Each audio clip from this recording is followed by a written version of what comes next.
यदि चंद्रमा के साथ बुध की युति हो जाए तो बुध हमारे बुद्धि का कारक है। तो मन का और बुद्धि का मिलन, मन पर बुद्धि का प्रभाव, हर काम को सोच समझ कर करना, पहले सोचना कि उसमें मुझे क्या फायदा मिलेगा, क्या नुकसान मिलेगा, और उसके बाद उस पर निर्णय लेना।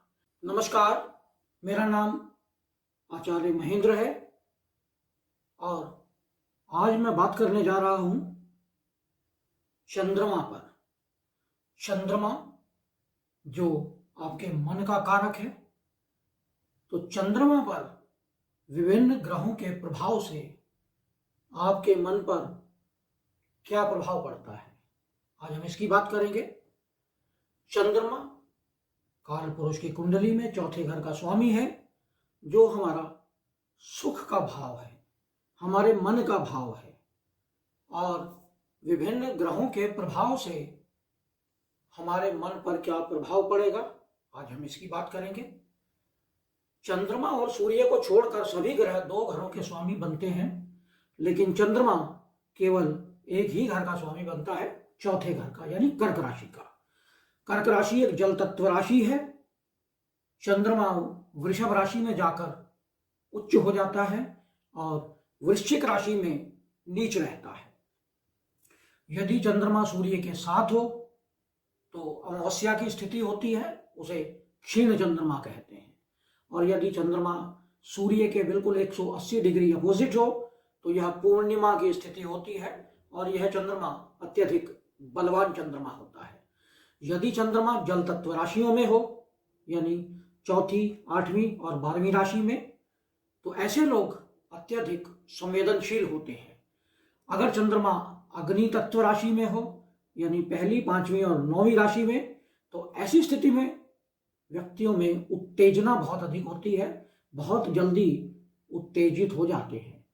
और यदि चंद्रमा पृथ्वी तत्व राशियों में हो, यानी दूसरी, छठी और 10वीं राशि में, तो ऐसे लोग अपने मन को बहुत जल्दी स्थिर कर लेते हैं और उन पर किसी भी विपरीत परिस्थिति का प्रभाव दिखाई नहीं देता, मन उनका स्थिर होता है।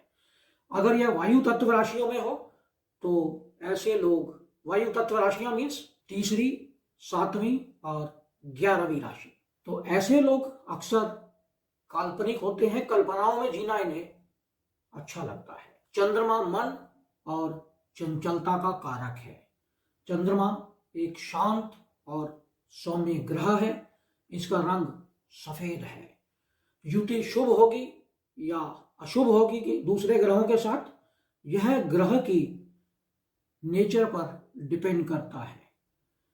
चंद्रमा पर किन ग्रहों का प्रभाव है, किन ग्रहों की दृष्टि है, इन सभी का प्रभाव चंद्रमा पर पड़ता है। और चंद्रमा एक नक्षत्र में लगभग 1 दिन और एक राशि में लगभग 2.5 दिन रहता है। चंद्रमा हमारी माँ का, हमारे मन का, प्रसन्नता, स्वभाव, दया, हमारी मेंटल स्थिति क्या है, मानसिक स्थिति क्या है, हमारा झुकाव किस तरफ होगा, हमारा किस तरफ अटैचमेंट होगा, हमें कुछ लोग अच्छे लगेंगे, कुछ लोग अच्छे नहीं लगेंगे, तो कौन से लोग ऐसे हैं जिनसे हमारा अधिक अच्छा संबंध बनेगा, यह सब हमें चंद्रमा बताता है। चंद्रमा हमारी intellectual qualities, presence of mind, hyper activity, ये सब हमें चंद्रमा देता है। चंद्रमा हमारा मन है और जब कोई ग्रह चंद्रमा के साथ युति बनाता है तो उसका सीधा प्रभाव हमारे मन पर पड़ता है, क्योंकि चंद्रमा एक सौम्य और स्त्री ग्रह है, यानी फीमेल प्लैनेट है। ग्रहों में इसे रानी की संज्ञा प्राप्त है, रानी की पदवी प्राप्त है, और सूर्य ग्रहों में राजा है। तो ऐसी स्थिति में जब चंद्रमा सूर्य के साथ युति बनाता है तो ऐसे लोग पराक्रमी होते हैं। सूर्य क्योंकि हमारी आत्मा है, राजा है, तो ऐसे लोग दूसरों को अपने प्रभाव में रखना चाहते हैं। लोगों के प्रति इनका व्यवहार थोड़ा सा एग्रेसिव होता है, इनकी वाणी में उग्रता होती है और मन से यह बहुत अच्छे कूटनीतिज्ञ होते हैं, शुद्ध आत्मा होते हैं। लेकिन जैसा कि सूर्य अग्नि तत्व प्लानेट है, राजा है, तो अक्सर ऐसे लोग अपनी बातों पर अटक जाते हैं, यानी जिद्दी स्वभाव के होते हैं और अपनी बात मनवाने में इन्हें आनंद मिलता है। यदि चंद्रमा मंगल के साथ हो, क्योंकि मंगल ग्रहों में कमांडर है, सेनापति है, तो सेनापति का प्रभाव हमारे मन पर आता है।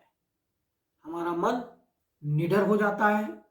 जैसे किसी कमजोर व्यक्ति के साथ एक सिपाही चल रहा हो, वह अपने आप को सुरक्षित अनुभव करता है, वह निडर हो जाता है।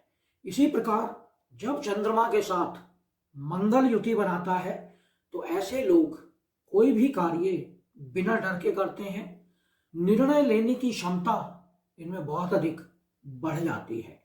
समाज में उग्रता दिखाने लगते हैं, कुटुंब में झगड़ा करने लगते हैं और निर्णय जल्दबाजी में लेते हैं, क्योंकि मंगल एक कमांडर है, जल्दबाजी में निर्णय लेने वाला ग्रह है। तो ऐसी स्थिति में जल्दी में लिए गए निर्णय कई बार गलत भी होते हैं। ऐसे लोग अत्यधिक साहसी हो जाते हैं।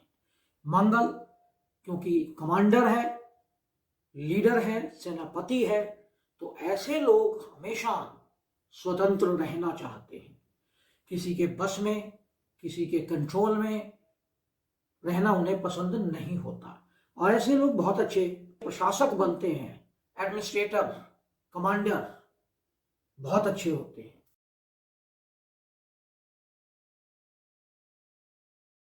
यदि चंद्रमा के साथ बुध की युति हो जाए तो बुध हमारे बुद्धि का कारक है, तो मन का और बुद्धि का मिलन, मन पर बुद्धि का प्रभाव, हर काम को सोच समझ कर करना, पहले सोचना कि उसमें मुझे क्या फायदा मिलेगा, क्या नुकसान मिलेगा, और उसके बाद उस पर निर्णय लेना। ऐसे लोग बहुत अच्छे कूटनीतिज्ञ बनते हैं, क्योंकि कूटनीति में भी आपको कई बार विचार करना होता है, मन को अपने साइड में रखना पड़ता है और आपको बुद्धि से निर्णय लेने पड़ते हैं। तो ऐसे लोग जिनका चंद्रमा और बुध एक ही राशि में हो, तो वह लोग अच्छे कूटनीतिज्ञ बनते हैं। ऐसे लोगों की जो वाणी है वो मन से ना निकलकर बुद्धि से निकलती है। अपनी बुद्धि से सोचकर बोलते हैं, नाप तोल कर बोलते हैं और अपनी वाणी से दूसरों को आकर्षित करते हैं।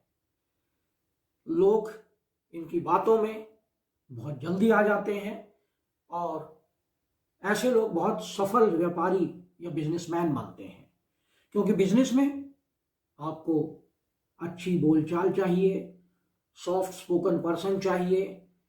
ऐसे लोग बहुत जल्दी दूसरे को इम्प्रेस कर लेते हैं और अपने बिजनेस को ऊंचाइयों तक ले जाते हैं। और अगर किसी नेता की कुंडली में बुध और चंद्रमा एक ही राशि में हो तो वह जनता को इम्प्रेस करने में कामयाब रहते हैं, सक्सेसफुल होते हैं अपनी भाषा के कारण। अगर चंद्रमा की युति गुरु के साथ हो तो मन पर ज्ञान का प्रभाव पड़ता है, क्योंकि देवगुरु बृहस्पति हमारे ज्ञान के, हमारे एजुकेशन के कारक हैं, हमारे धन के कारक हैं। अगर चंद्रमा और गुरु एक ही भाव में हो तो ऐसे लोगों का अक्सर देखा गया है कि मन पैसा कमाने में लगा रहता है, धन अर्जित करने में लगे रहते हैं। दूसरों की समस्याओं को सुलझाना उन्हें बहुत अच्छा लगता है, क्योंकि गुरु है और गुरु प्रॉब्लम सॉल्वर है। आपके मन पर गुरु का प्रभाव है तो आप बहुत अच्छे सलाहकार बन सकते हैं। आप ज्योतिष, धर्म ज्ञान, इन सब चीज़ों में अच्छे सक्सेसफुल बन सकते हैं। आप इनको अगर सीखना चाहते हैं तो अधिक कामयाब हो सकते हैं। धर्म के प्रति ऐसे लोगों का झुकाव अधिक होता है। लेकिन यह भी देखा गया है, क्योंकि देवगुरु बृहस्पति जब मन पर अपना प्रभाव छोड़ते हैं तो व्यक्ति में अभिमान आ जाता है, ईगो आ जाती है। तो ऐसे लोगों को चाहिए कि अपने ईगो को त्यागें, तभी बृहस्पति और चंद्रमा मिलकर आपको अच्छे रिजल्ट दे सकते हैं। अगर आप अपनी ईगो मेंटेन रखते हैं तो बृहस्पति रिजल्ट देने बंद कर देता है और बिना मांगे किसी को सलाह ना दे, क्योंकि मन है, जैसे कहावत है कि भारत के अंदर बिन मांगे आपको सलाह देने वाले बहुत मिल जाते हैं, लेकिन अगर बृहस्पति और चंद्रमा आपका इकट्ठा है तो आप सलाह देंगे और वह सलाह हमेशा कामयाब होगी। लेकिन आपको सलाह दी जाती है कि बिना मांगे किसी को सलाह ना दें। अब हम बात करते हैं चंद्रमा और शुक्र के मिलन की। अगर कुंडली में चंद्रमा और शुक्र एक ही घर में है, शुक्र सौंदर्य का प्रेमी ग्रह है, क्लीनलीनेस, सफाई शुक्र को बहुत अधिक पसंद है, कला का प्रेमी, लेखन, आर्ट्स, म्यूजिक, कॉस्मेटिक्स, फैशन, इन सभी का प्रभाव आपके मन पर पड़ता है। और अक्सर देखा जाता है कि चंद्रमा और शुक्र की युति वाले व्यक्ति कॉस्मेटिक्स का बहुत अधिक प्रयोग करते हैं, भले ही वह महिला हो या पुरुष हो, लेकिन फैशन की ओर उनका बहुत अधिक ध्यान रहता है। बहुत अधिक रोमांटिक बातें करना उन्हें अच्छा लगता है, और अगर ऐसे पुरुष हो या महिला हो, वह दूसरे की ओर बहुत जल्दी आकर्षित हो जाते हैं, सुखों की चाहत रखने वाले होते हैं। ऐसे लोग दिखावा करना अधिक पसंद करते हैं। तो आपको चाहिए कि अपने दिखावे से बच के रहें। जो भी आप फैशन या कॉस्मेटिक्स का प्रयोग करें, अपनी लिमिट में करें। शुक्र क्योंकि वाहन का कारक भी है, तो ऐसे लोग हमेशा महंगी गाड़ियां पसंद करते हैं, भले ही उन्हें लोन लेना पड़े, लेकिन खरीदेंगे तो अपर ब्रांड की गाड़ी। यदि चंद्रमा और शनि एक ही भाव में है, शनि क्योंकि ईमानदार है, न्यायप्रिय ग्रह है, मेहनती है, सर्वेंट है, तो ऐसे लोग जिनका शनि और चंद्रमा एक ही घर में है, तो लोग मेहनती होते हैं, शांति प्रिय होते हैं, ईमानदार होते हैं। दूसरों को धोखा देना इन्हें अच्छा नहीं लगता। ऐसे लोग दूसरों की सेवा करने में आनंद महसूस करते हैं, क्योंकि सर्वेंट है शनि, तो इनके मन में सेवा की भावना जागृत होती है।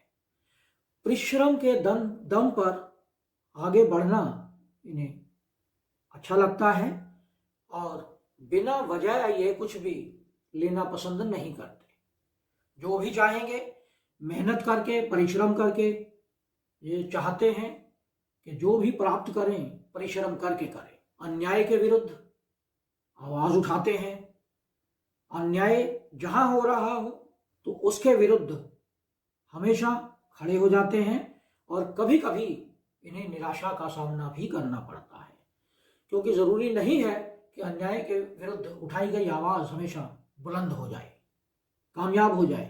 तो कभी कभी कामयाबी नहीं मिलती और फिर यह निराश हो जाते हैं, मन इनका दुखी हो जाता है। तो आपको चाहिए कि आशावादी बने रहें, और यदि शनि और चंद्रमा आपकी कुंडली में इकट्ठे हैं तो कोई भी काम आपका आराम से नहीं होगा, कई बार प्रयास करने पर होगा, मेहनत करनी पड़ेगी। इसके लिए आपको अपने चंद्रमा को बलवान करने के उपाय कर लेने चाहिए। यदि आपका चंद्रमा राहु के साथ है तो राहु एक रहस्यमय ग्रह है, षड्यंत्रकारी ग्रह है। तो राहु और चंद्रमा की युति यानी षड्यंत्र और रहस्यों का प्रभाव आपके मन पर। तो ऐसे आपकी जितनी भी घटनाएं जीवन में होती हैं वो आकस्मिक होती हैं, क्योंकि राहु आकस्मिकता का कारक है। जो भी घटना होगी, अच्छी होगी, खराब होगी, जो भी रिजल्ट आएंगे वो आकस्मिक आएंगे, आपको पता भी नहीं चलेगा। आप सोच रहे होंगे कुछ और हो जाएगा कुछ। ऐसे लोग अक्सर रहस्यमयी होते हैं, इनके चेहरे पर देखेंगे तो रहस्यमयी चेहरा दिखेगा, भावनाएं आपको समझ नहीं आएंगी कि ये दिखाना क्या चाहते हैं। ये लोग षड्यंत्र करने में, जुआ खेलने में निपुण होते हैं। ऐसे लोग अक्सर देखा जाता है कि रिसर्च में बहुत ज़्यादा सक्सेसफुल होते हैं। ऐसे लोग बहुत अच्छे जासूस बन सकते हैं, ज्योतिष सीख सकते हैं, तंत्र मंत्र सीख सकते हैं।